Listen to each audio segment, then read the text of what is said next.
Assalamualaikum. Selamat sore Pak Budi. Sore Ibu.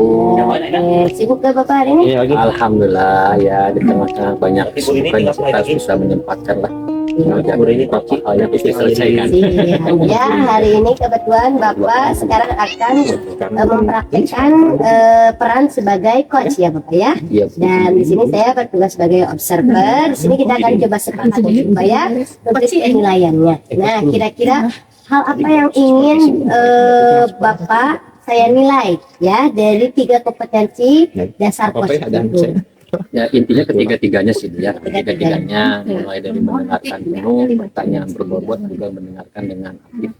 Tapi saya ingin di dalam praktik kali ini saya ingin lebih fokus kepada pertanyaan berbobot dan juga present, kehadiran penuh, mungkin itu. Oke. Bapak boleh coba sebutkan menurut Bapak indikator kehadiran penuh itu contohnya seperti apa mungkin? Bisa mendengarkan dengan seksama, mungkin mendengarkan dengan seksama, fokus kepada apa yang disampaikan oleh coach. Oke, mendengarkan dengan seksama ya. Baik, Bapak semoga lancar ya. Oke, siap. Selamat bertugas. Assalamualaikum. Salam. Kabar Bu Haji, sehat Bu Haji? Alhamdulillah Pak Haji. Gimana Ibu? Kemarin katanya nge-WA ke saya ada beberapa hal yang ingin disampaikan pada hari ini katanya. Ya Bapak, betul. Ada yang ingin saya ceritakan. Mudah-mudahan dari pembicaraan saya dengan Bapak, saya mendapatkan solusi dari permasalahan saya.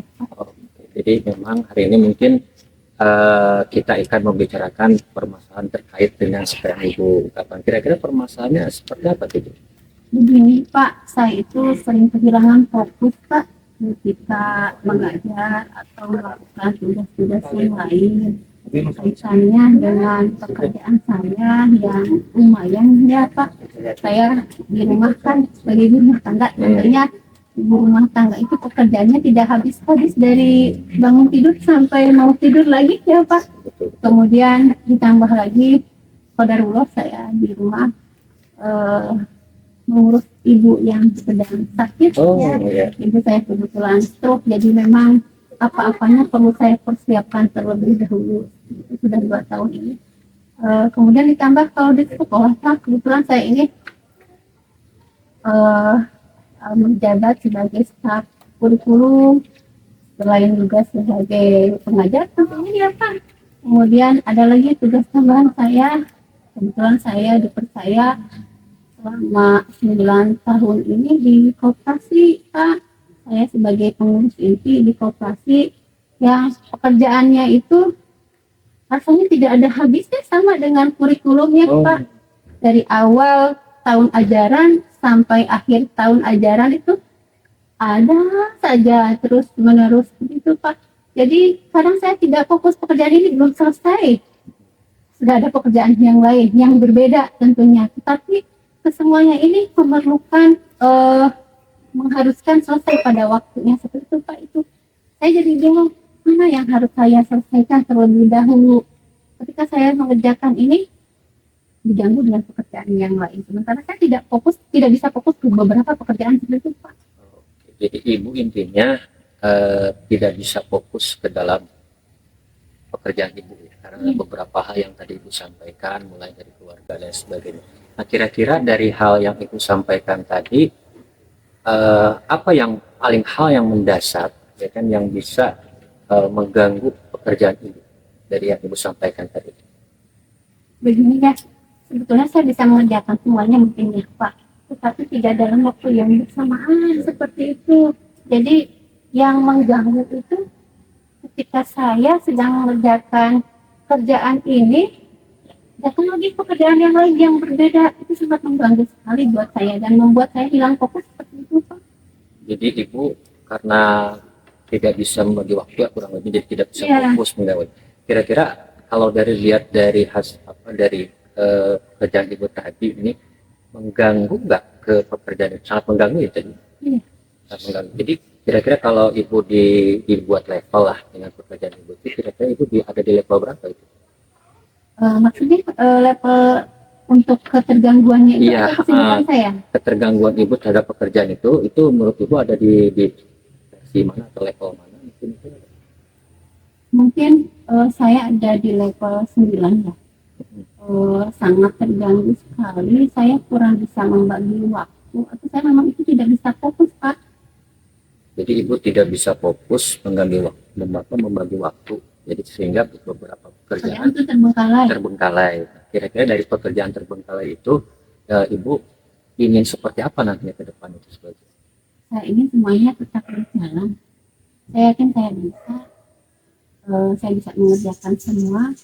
Cuma mungkin ada beberapa hal yang harus saya kondisikan, mungkin ya seperti itu, Pak. Oh, jadi ibu ingin mengungkap semua pekerjaan ingin selesai, ya kan? Dan tapi ibu kesulitan dalam membagi waktu, gitu ya. Kira-kira kalau kesulitan ibu itu untuk membagi waktu, kira-kira apa yang menurut ibu ideal supaya bisa pekerjaan itu tetap selesai dan waktu ibu tidak banyak terganggu. Kira-kira apa yang ibu bisa bayangkan tentang itu? Saya bisa bayangkan ya, saya bisa seperti di rumah tangga normal ya, tentu ada suami, tapi saya juga bisa mengajar di rumah, saya bisa mengerjakan pekerjaan yang lain juga ya sebagai petugas koperasi. Karena saya juga tidak berulang, Pak, sebetulnya pernah mengundurkan diri juga dari koperasi, tapi kalau udah seperti ini lagi, seperti itu, begitu pun di kurikulum, macam merasa saya lelah seperti itu. Tetapi mungkin teman terlalu mempercayai kemampuan saya, padahal saya sendiri tidak merasa saya mampu seperti itu, Pak. Ibu mengatakan tadi lelah, ya kan? Tetapi di sisi yang lain teman-teman percaya kepada ibu, ya kan? Tapi di sisi yang lain tadi ibu juga ada keinginan untuk aktif sebagai ibu rumah tangga yang baik. Nah, jadi kondisi-kondisi ini nih, mungkin ya karena memang dari kondisi ini, kira-kira bagaimana nih ibu bisa mengatur ini atau yang ideal lah, seperti apa ideal yang bisa mengatur kondisi sehingga kondisi ibu sebagai rumah tangga bisa terjaga, gitu kan ya. Tapi di sisi pekerjaan juga bisa terselesaikan dengan baik. Jadi bagaimana ibu bisa dalam bayangan ibu nanti misalkan seperti apa kira-kira? Sepertinya saya harus bisa mengatur waktu ya, membuat catatan-catatan mungkin mana yang bisa saya kerjakan di rumah atau kapan saya harus mengerjakan pekerjaan rumah, kapan saya harus mengerjakan pekerjaan koperasi, kapan saya harus membuat atau melaksanakan pekerjaan sebagai kurikulum dan terutama tugas pokok saya sebagai guru seperti mungkin ya Pak, saya buat note catatan-catatan seperti itu, atau mungkin saya meminta teman-teman saya atau kalau di rumah saya minta suami saya untuk membantu bikin pekerjaan saya di rumah untuk berkolaborasi dengan suami. Mungkin kalau di rumah ya, mungkin kalau di sekolah mungkin saya bisa mungkin ya ini mungkin berkolaborasi dengan pengurus koperasi yang lain seperti itu. Dan kalau di kurikulum mungkin kebetulan nih Pak, di kurikulum saya mendapatkan staf baru. Dulu saya sendiri Pak, kewalahan melakukan semuanya, jadi mulai membuat dokumen seperti itu, penilaian seperti PTS, PAS, sekarang juga mendekati kita semua saya lakukan sendiri meskipun ada kurs seperti itu. Mungkin saya bisa bekerja sama dengan staf yang baru mungkin Pak. Baik, tadi Ibu mengatakan ingin membuat sebuah catatan atau list pekerjaan lah kurang lebih, dan juga tadi ada staf baru. Mungkin dari catatan dan staf baru itu mungkin Ibu bisa apa yang akan dikuatkan tentang list catatan dan pekerjaannya staf yang baru tadi Bu ya? Bagaimana nanti menguatkan supaya pekerjaan Ibu tetap berjalan, ya kan, juga tadi di rumah juga tetap berjalan. Itu kira-kira seperti apa notes yang akan dibuat oleh Ibu? Mungkin nanti kalau misalnya di sekolah ya dengan staf yang baru, mungkin saya akan membagi tugas ya Pak, mana yang bagian saya, mana yang bagian teman saya seperti itu, ya tidak semuanya tidak ada di saya seperti itu, tidak semuanya saya terbagi gitu. Jadi mungkin beban saya sedikit ringan kalau seperti itu. Ada pembagian tugas ya, tugas. Nah, kira-kira bentuk dari pembagian tugas ini secara realnya mau seperti apa yang paling bagus nih kira-kira menurut Ibu supaya tetap ini terjaga gitu kan, tidak terganggu lagi. Jadi mau catatan pembagian tugasnya seperti apa yang akan dilakukan? Saya akan coba ke wakaf kurikulum mungkin ya. Saya akan minta kurikulum yang membaginya seperti itu mungkin ya. Saya bagian mengerjakan yang mana, kemudian yang satunya lagi mengerjakan bagian yang mana. Jadi intinya ada pembagian tugas ya. Iya. Pembagian tugas. Jadi nanti mudah-mudahan harapan itu dengan pembagian tugas ini ke depannya tugas itu nanti seperti apa nanti? Nanti sedikit berkurang mungkin beban saya ya Pak.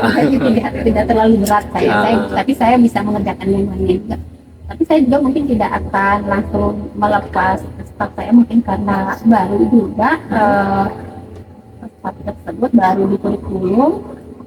Saya tetap bekerja sama dengan beliau untuk tugas-tugas yang harus beliau kerjakan.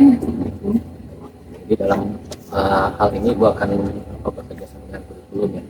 Jadi orang yang terdekat hal ini ke depan dalam beberapa waktu ini gua akan dengan kurikulum untuk membicarakan hal ini ya.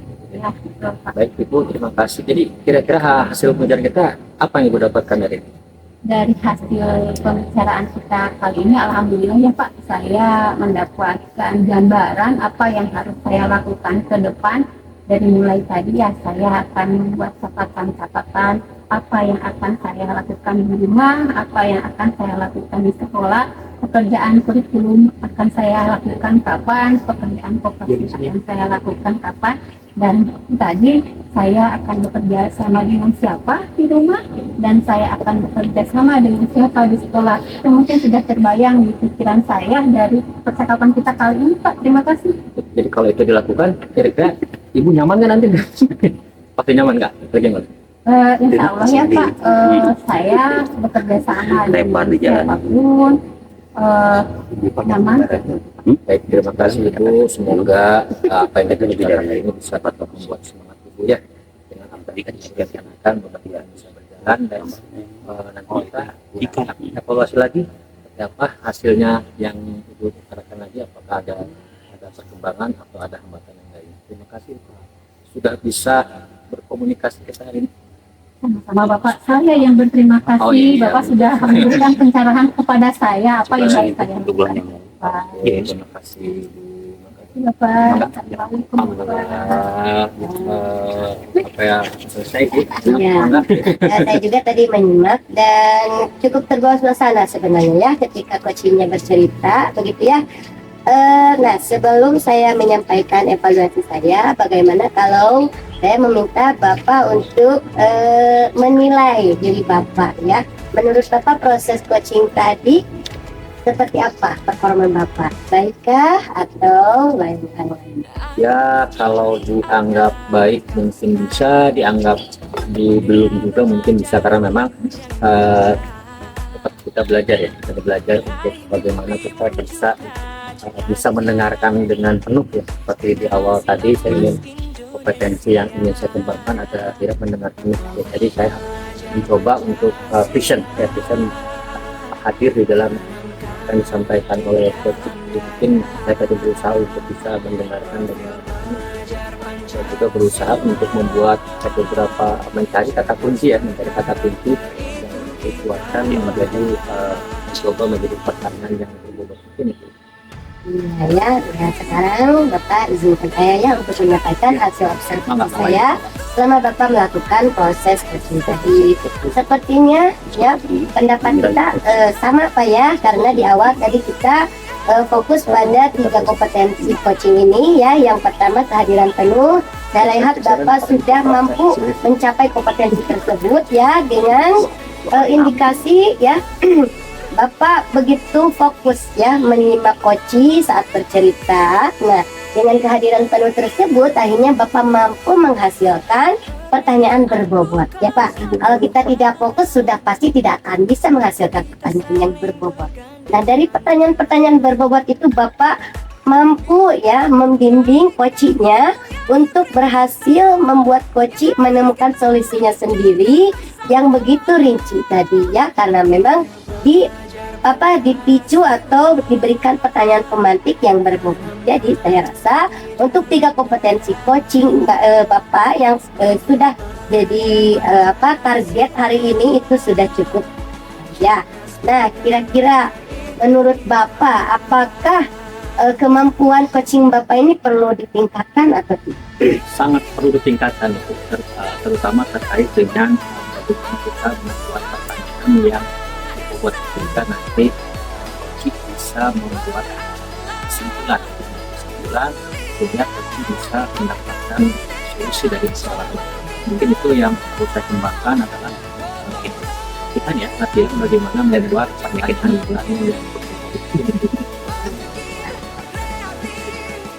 yang rencana Bapak ke depannya supaya kemampuan coaching Bapak meningkat adalah benar.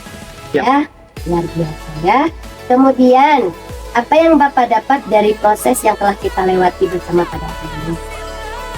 Sebetulnya memang proses ini kita harus paham ya dengan alur dari coaching pertama ya.